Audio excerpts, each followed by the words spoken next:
Esta no es una historia de un arrebato de ira. Es la historia de una persona que buscaba la respuesta a una sola pregunta. ¿Qué se siente al matar? Nuestra historia comienza en la ciudad de Busan, en Corea del Sur.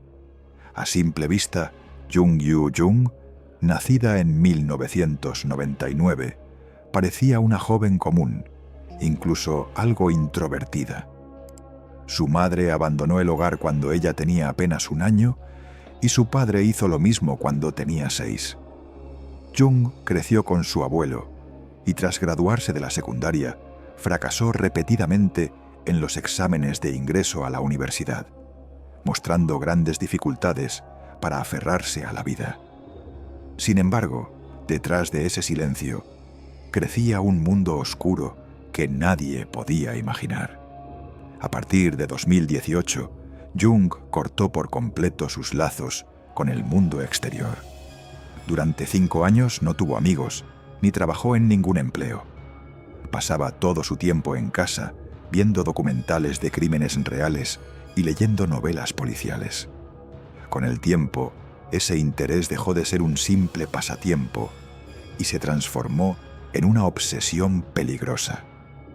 Según los registros policiales, su historial de búsquedas en Internet estaba lleno de preguntas aterradoras, como cómo deshacerse de un cadáver o cómo evitar la identificación de una persona.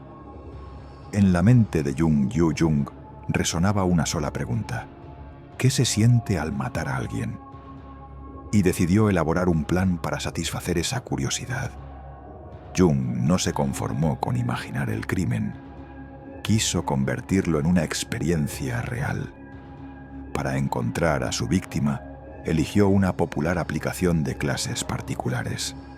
Allí creó un perfil falso de madre y comenzó a contactar a profesoras de inglés, presentándose como una mujer con un hijo en edad de secundaria.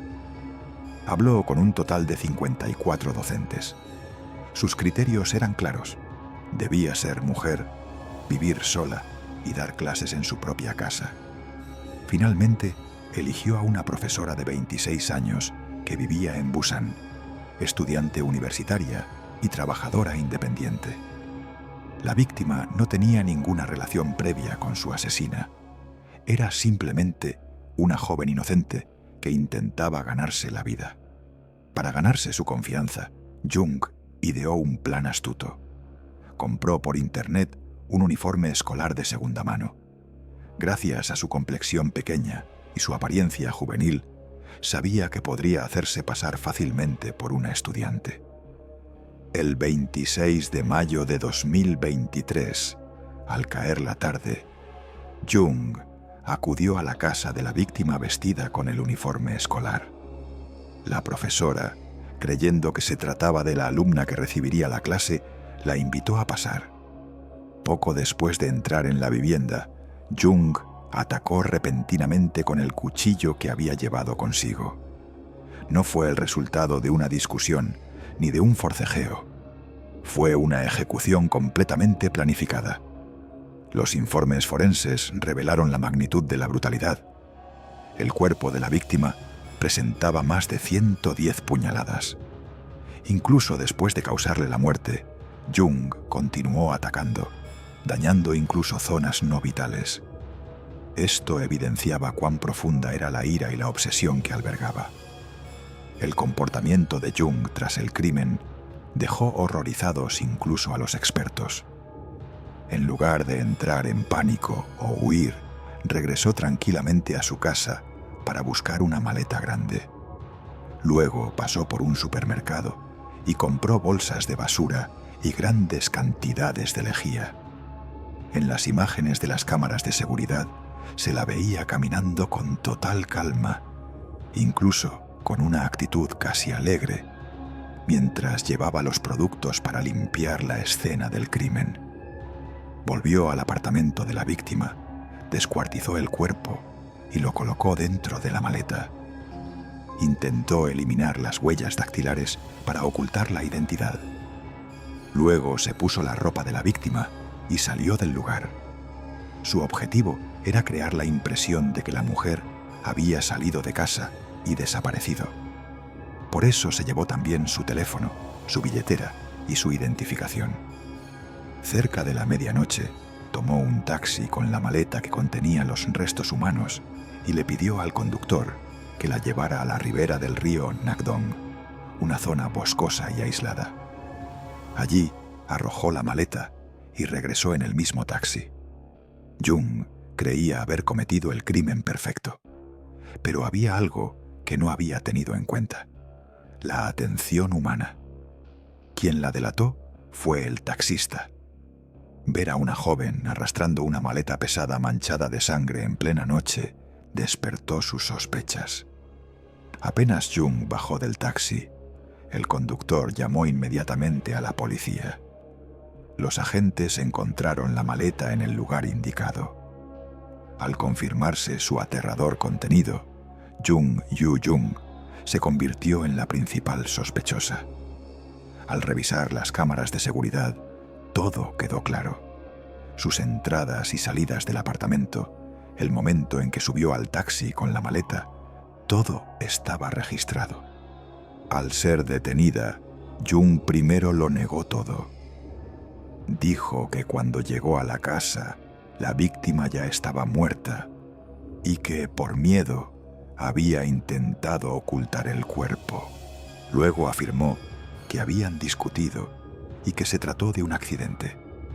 Pero cuando la policía le mostró las búsquedas en su teléfono sobre asesinatos y ocultamiento de cadáveres, y su familia la presionó para que dijera la verdad, Jung confesó: solo quería probar cómo era matar.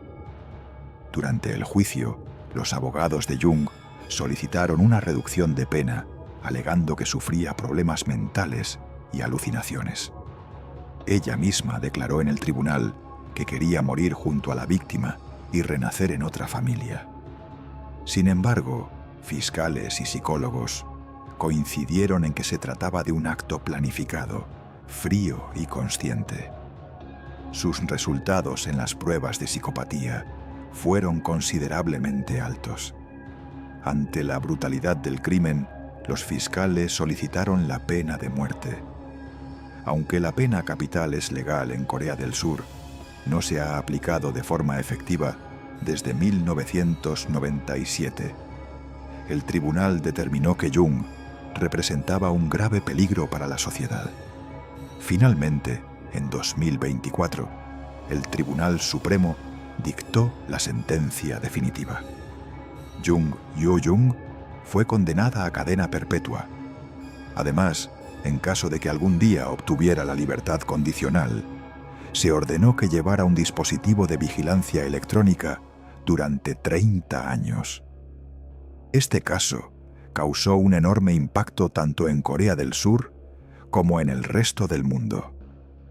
El caso de Jung Yu-jung no fue solo un expediente criminal, sino que pasó a ser visto como una herida abierta de la sociedad moderna.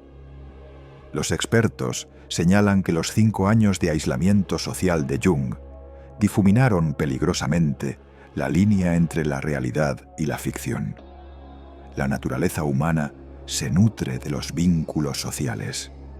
Pero para una mente que, como la de Jung, se encierra en una habitación y conoce el mundo solo a través de historias de crímenes, la vida de otra persona puede convertirse simplemente en un objeto de curiosidad. Nosotros vemos, leemos y contamos estas historias, pero no debemos olvidar que no son un medio de entretenimiento, sino advertencias que nos permiten comprender los rincones más oscuros de la psicología humana. Jung Yu-jung fue víctima de su propia curiosidad y apagó una vida inocente. Este caso quedó en la historia como una de las pruebas más dolorosas de cómo la soledad frente a una pantalla, cuando no está bien orientada, puede convertirse en una tragedia. En el próximo video analizaremos otra faceta de la naturaleza humana. Cuídense mucho y, sobre todo, no se desconecten nunca de la realidad. Hasta pronto.